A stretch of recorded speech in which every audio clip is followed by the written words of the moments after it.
Okay, so some of you guys were asking me about this background I've been using, and somebody told me that when you're trying to do like tabletop reviews or whatever, you need to have a background that's darker than the object you're reviewing. And I don't know if that's true or not, but it seems to work fairly well for me so far. And this is what I'm using here. This is basically a fabric that I picked up from a fabric store. My wife likes to sew a lot, and I went with her one day to a fabric store. I think it was Joanne Fabrics or something like that. And while she was looking at stuff for her purse or whatever she was putting together, I went around the store and I was like, hey, wait, here's a whole roll of camouflage stuff, and they had all kinds of camouflage patterns. And I thought, like, hey, maybe this one will work as a background for me.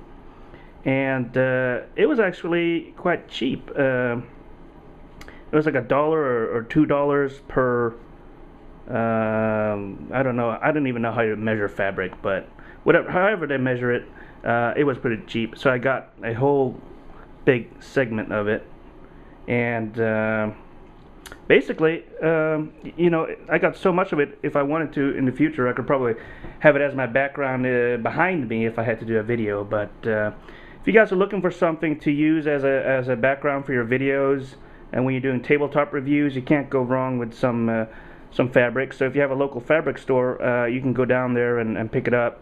And if you're not manly enough to buy it yourself, you can always bring your wife along and coerce her into buying it for you.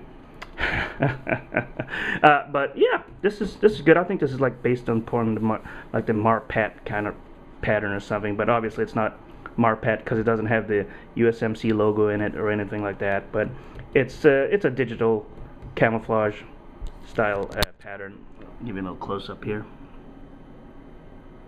So yeah, they'll cut it off to however much you need, and it comes in a roll and stuff. And you can see I got a lot of it here. But yeah, so if you need a pattern, this is a good thing.